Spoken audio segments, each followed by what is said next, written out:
6 सितंबर 2024 यानी शुक्रवार को पड़ रही है भाद्रपद मास की हरतालिका तीज, जो बहुत ही खास है। और दोस्तों, ये वो हरतालिका तीज है जो कि भाद्रपद महीने में शुक्रवार को पड़ रही है, तो इस दिन का महत्व और भी अधिक बढ़ जाता है। दोस्तों, इसी दिन किया जाने वाला पंडित जी द्वारा बताया गया एक लाल फूल और एक सफ़ेद फूल वाला उपाय आप लोगों को ज़रूर करना चाहिए, क्योंकि दोस्तों ये एक ऐसा उपाय है जो कि हर दिन नहीं किया जाता। भाद्रपद महीने में हरतालिका तीज आती है, उसी दिन किया जाता है। अगर आप लोगों ने इस उपाय को नहीं किया है या किसी कारणवश नहीं कर पाए हो, तो इस शुक्रवार हरतालिका तीज के दिन इस उपाय से मत चूकना। दोस्तों देखिए, ये दिन इतना खास होता है, इतना महत्वपूर्ण होता है।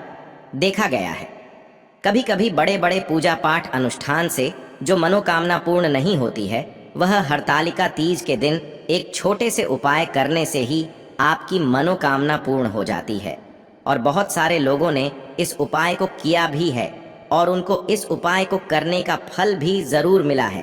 अगर आप लोग भी इस उपाय को इस शुक्रवार हरतालिका तीज के दिन करना चाहते हैं, तो आप इस उपाय को पहले अच्छे से समझ लेना, सुन लेना, उसके बाद करना। आपको इस उपाय का फल ज़रूर मिलेगा, आपकी सभी मनोकामनाएं पूरी हो जाएंगी।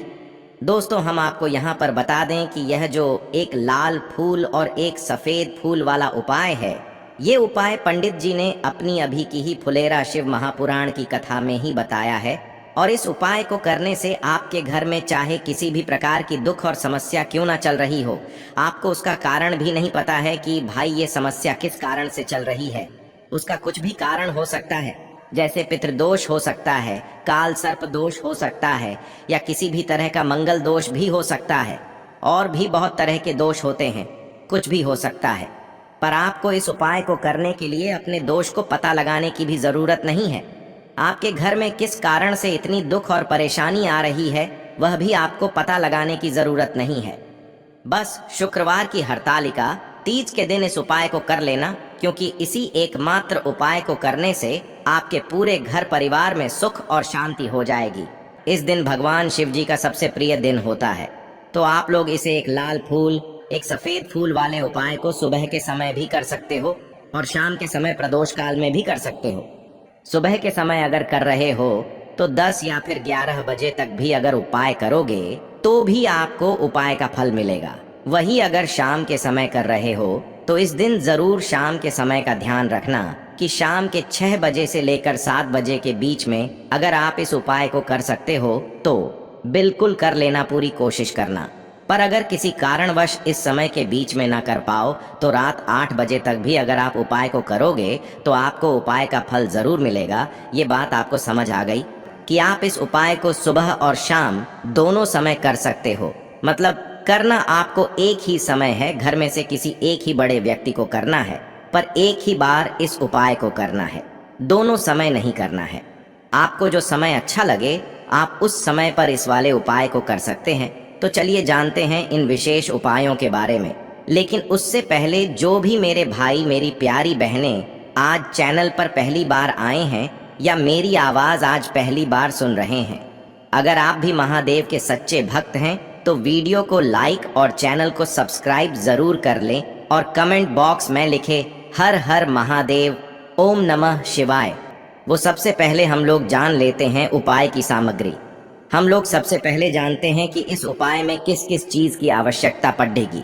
तो देखिए, उपाय का नाम तो एक लाल फूल और एक सफ़ेद फूल वाला उपाय है, पर इस उपाय में कुल मिलाकर 4 सामग्री हमें लगने वाली है, जो कि पंडित जी ने खुद सीहोर वाली कथा में बताया है। और जो हम आपको उपाय बताते हैं वो पंडित जी द्वारा बताए गए होते हैं, अलग से हम कुछ भी नहीं बताते हैं। तो यहाँ पर हम लोग समझते हैं कि इस उपाय की सामग्री क्या है। तो देखो, उपाय की जो सामग्री है वो 4 सामग्री है, जिसमें से सबसे पहली सामग्री है एक बेलपत्र। देखो बेलपत्र क्या होती है। बेलपत्र जो शिव की शिवलिंग पर चढ़ती है। दूसरी चीज़ है एक शमी पत्र, शमी पत्र वो जो शिवलिंग पर ही चढ़ता है। तीसरी चीज़ है दोस्तों एक लाल फूल, जो उपाय का नाम है। तो एक यहाँ पर आपको लाल फूल लेना है। अब ये लाल फूल कौन सा लेना है? देखो, शिवलिंग के ऊपर जो लाल फूल चढ़ता हो उनमें से कोई भी एक लाल फूल पसंद कर लेना और वो कहीं से तोड़कर या कहीं से खरीद कर लेकर आना और उस लाल फूल को उपाय में प्रयोग कर लेना। उसके बाद में एक सफेद फूल का विशेष रूप से ध्यान रखना। जो सफेद फूल शिवलिंग पर चढ़ता हो, सिर्फ वही सफेद फूल लेकर आना। इसके अलावा कुछ मत लेकर आना, लेकिन केतकी का मत लेना। तो एक एक मात्रा में ही आपको ये चारों सामग्री चाहिए। एक बेलपत्र, एक शमी पत्र, एक लाल फूल और एक सफेद फूल। ये चारों सामग्री आप लोग तैयार करके रख ले। प्रदोष काल में या सुबह के समय जब भी आप इस उपाय को कर रहे हैं, जैसे ही आपके उपाय की सामग्री तैयार हो जाती है, तो क्या हम सीधा उपाय को करने के लिए इन चारों सामग्री को लेकर मतलब उपाय करने के लिए जा सकते हैं? नहीं तो यहाँ पर आपको इस बात का ध्यान रखना है कि हम भगवान शिव जी को प्रसन्न करने के लिए तो जा रहे हैं, हम अपनी मनोकामना को पूर्ण करवाने के लिए तो जा रहे हैं, पर हमें ये दर्शाना बिल्कुल भी नहीं है कि हम सिर्फ अपने फायदे के लिए भगवान शिव जी के मंदिर में आए हैं। इसलिए हम इस उपाय को करने के साथ में भगवान शिव जी की पूजन अर्चना के लिए कुछ सामग्री भी जरूर लेकर जाएंगे। जैसे कि सुबह के समय अगर आप उपाय को कर रहे हो, इस एक लाल फूल और एक सफेद फूल वाले उपाय को, तो भाई सुबह के समय आपको एक लोटा जल लेकर जाना है। जो लोग प्रतिदिन शिव जी के मंदिर जाते हैं, पूजन अर्चना करते हैं, जल चढ़ाते हैं, फूल बेलपत्र सब कुछ चढ़ाते हैं, भाई वो अपनी पूजन अर्चना वैसी की वैसी ही करना। बाकी जो सिर्फ उपाय को करने के लिए जा रहा है, जो कुछ भी लेकर नहीं जा रहा है, उसे कम से कम एक लोटा जल अपने घर से ज़रूर भर कर लेकर जाना। अगर आप उपाय को कर रहे हो, है ना, क्योंकि इस वाले उपाय को आप भगवान शिव जी की पूजन अर्चना करने के बाद ही करना। वहीं अगर बात करें शाम के समय की, अगर कोई व्यक्ति शाम के समय प्रदोष काल में इस वाले उपाय को कर रहा है, तो भाई आपको मात्र एक घी का दीपक तैयार करना है। ये बात हम हमेशा बोलते हैं, शाम के समय प्रदोष काल में कोई कर रहे हो ना, तो दीपक का विशेष महत्व होता है। अमावस्या के दिन का प्रदोष काल में जो भी व्यक्ति दीपक जलाता है ना भगवान शिव जी के मंदिर में, भाई उसके जीवन से सारी दुख और परेशानियां भी दूर होती हैं। तो भाई इस दिन दीपक का विशेष रूप से ध्यान रखना आप लोग। अगर आप इस उपाय को शाम के समय प्रदोष काल में कर रहे हो, है ना, ये जो दीपक आप लोग लोगे, ये आटे का लोगे। जो आटा आप गूंद दोगे उसके अंदर कुछ भी मत डालना, मात्र सादा आटा लगाकर उसे तैयार कर लेना और एक मीडियम साइज का दीपक तैयार कर लेना।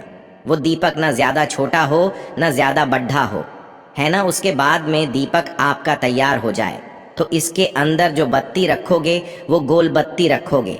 देखो गोल बत्ती भी दो तरह की होगी, एक बाजार की और एक घर वाली। तो कोशिश करना अपने घर में जो रुई रखी हुई है उस रुई से आप लोग एक गोल बत्ती अपने ही हाथों से बनाओ। उपाय का फल अच्छा मिलता है, भगवान शिव जी जल्दी प्रसन्न होते हैं। जब हम किसी भी उपाय को अपने हाथों से परिश्रम करके तैयार करते हैं तो आपको उस दीपक के अंदर एक गोल बत्ती रख देनी है। इसके अंदर जो चीज़ आप लोग डालोगे वो डालोगे। शुद्ध देसी गाय का घी, इस बात का विशेष रूप से ध्यान रखना, शुद्ध देसी गाय का घी ही डालना है, तेल वगैरह नहीं।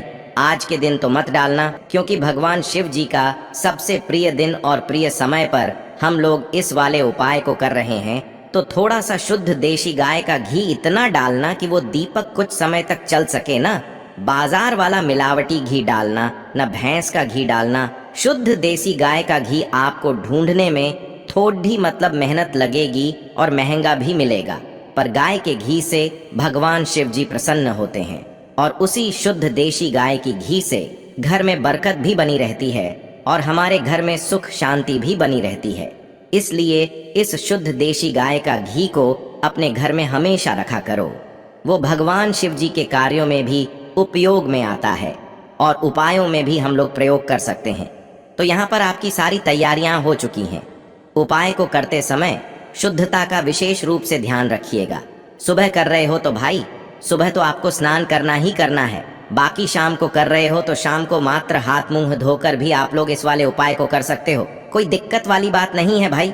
उपाय की पूरी सामग्री तैयार करके और पूजन सामग्री लेकर आपको भगवान शिव जी के मंदिर पहुंचना है, जो आपके घर के पास में हो, जहां पर शिवलिंग विराजित हो, शिवालय हो, वहाँ पर आप लोगों को पहुँचना है। और जैसे ही आप भगवान शिव जी के मंदिर में पहुँचते हो, वहाँ जाकर ही उपाय शुरू नहीं करना है। पहले आपको भगवान शिव जी की पूजन अर्चना करना है। पूजन अर्चना कैसे करोगे? सुबह के समय गए हो तो 1 लोटा जल वगैरह जो भी पूजन सामग्री लेकर गए हो, उससे पहले पूजन सामग्री आप लोग मतलब पूजन भगवान शिव जी की कर लो। जो व्यक्ति सिर्फ 1 लोटा जल लेकर गए हैं, वो शिव जी की शिवलिंग पर मात्र 1 लोटा जल एक धारा से धीरे धीरे करके चढ़ा लो, है ना। अपनी पूजन अर्चना आप लोग जो हैं पूरी कर लो पहले। उसी के बाद अगर आप शाम के समय कर रहे हो तो पहले जाकर बैठना है भगवान शिव जी के शिवलिंग के पास में। आप जो दीपक तैयार करके लेकर आए हो, उस दीपक को पहले जलाना है। ये जो दीपक आप लोग जलाओगे ना, ये किसी और की माचिस से मत जलाना, अपनी ही माचिस अपने ही घर से लेकर आना और इस दीपक को अपने ही माचिस से जलाना। अगर आपने मंदिर की माचिस या किसी और की माचिस ले ली, इस उपाय को करने में इस उपाय का फल उस व्यक्ति को भी थोड़ा बहुत मिल जाएगा। इस बात का ध्यान रखना, अपने घर से अपनी ही माचिस लेकर जाना और इस दीपक को जलाना। दीपक को जलाने के बाद भगवान शिव जी की शिवलिंग के पास में रख देना। शिवलिंग के इतना पास में मत रखना कि भगवान शिव जी को आंच लगे। थोड़ी सी दूरी बनाकर ही जो है इस दीपक को शिवलिंग के पास में आप लोग रख दीजिएगा। अब जैसे ही आपकी पूजन अर्चना हो जाती है, भगवान शिव जी के शिवलिंग के सामने या आसपास कहीं पर भी बैठ जाइए उपाय को करने के लिए। और उपाय को करने से पहले आप लोग अपनी वह चारों पूजन सामग्री निकाल लीजिए। उपाय की जो सामग्री है वो निकाल लीजिए और भगवान शिव जी के शिवलिंग के ऊपर एक माता अशोक सुंदरी जी का स्थान देख लीजिए। माता अशोक सुंदर जी का जो स्थान होता है वो जलाधारी के ऊपर होता है, जलाधारी के बिल्कुल बीचों बीच में होता है। आप लोगों ने देखा भी होगा शिवलिंग की जलाधारी होती है। जलाधारी के बिल्कुल बीचों बीच का जो स्थान होगा वो माता अशोक सुंदर जी का स्थान होगा, क्योंकि यहीं पर हमें ये जो है उपाय को करना है। सबसे पहली चीज, अब हम उपाय को करना शुरू करते हैं। आप सबसे पहले अपनी एक बेलपत्र उठा लो। एक बेलपत्र को आपको माता अशोक सुंदरी जी वाले स्थान पर सबसे पहले समर्पित करना है। बेलपत्र की डंडी का मुख होगा जलाधारी की तरफ, जहां से जल बहता है और नीचे गिरता है, और बीच वाली बड्डी पत्ती का मुख मतलब शिवलिंग की तरफ होगा। इस तरीके से आपको इस बेल पत्र को माता अशोक सुंदरी जी वाले स्थान पर समर्पित कर देना है। उसके बाद में अपनी एक शमी पत्र उठा लो जो आप उपाय के लिए लेकर आए हुए हो। शमी पत्र को उठाकर शमी पत्र की भी जो डंडी का भाग होगा वो जलाधारी की तरफ करके, जहां से जल बहता है नीचे गिरता है उस तरफ करके, और पत्ती वाला भाग शिवलिंग की तरफ करके इस शमी पत्र को भी उस बेल पत्र के ऊपर आपको समर्पित कर देना है। समर्पित करने के बाद अब आप ले लो अपना एक लाल फूल जो आप उपाय को करने के लिए लेकर आए हुए हो। इस लाल फूल का जो खिला हुआ भाग होगा, चाहे वो गुलाब का फूल हो, चाहे कोई सा फूल जो शिवलिंग पर चढ़ता हो, भाई उस फूल का जो खिला हुआ भाग होगा वो शिवलिंग की तरफ होगा। बाकी जो पीछे का भाग होगा फूल का, वो जलाधारी की तरफ, जहां से जल बहता है नीचे गिरता है उस तरफ होगा। और आखिरी में आपका जो एक सफेद फूल बचा हुआ है, इस सफेद फूल को भी आपको लेना है और सफेद फूल का जो खिला हुआ भाग होगा वो शिवलिंग की तरफ होगा, जहां पर शिवलिंग रखा हुआ है उस तरफ होगा, और डंडी का भाग जलाधारी के पीछे की तरफ हो जाएगा। मतलब जो जहां से जल बहता है और नीचे गिरता है, जब आप लोग एक बेलपत्र, एक शमी पत्र और एक लाल फूल, एक सफेद फूल चढ़ा रहे हो, तो उस समय आप लोगों को कांता भगवान या कांता चक्र का नाम लेते हुए ही जो है इस उपाय को करना है, और भगवान शिव जी और नारायण जी का स्मरण करते हुए ही इस उपाय को आपको करना है। तो जब भी आप एक बेल पत्र, एक शमी पत्र, एक लाल फूल और एक कमी हो रही है, जो भी दुख और समस्या परेशानी चल रही हो, आपको अपनी वह दुख और परेशानी जो है भगवान शिव जी से उपाय को पूरा करने के बाद वहीं पर पास में बैठकर बोल देना है। हाथ जोड़ के आंखें बंद करके अपनी परेशानी और श्री शिवाय नमस्तुभ्यम का जाप करना है।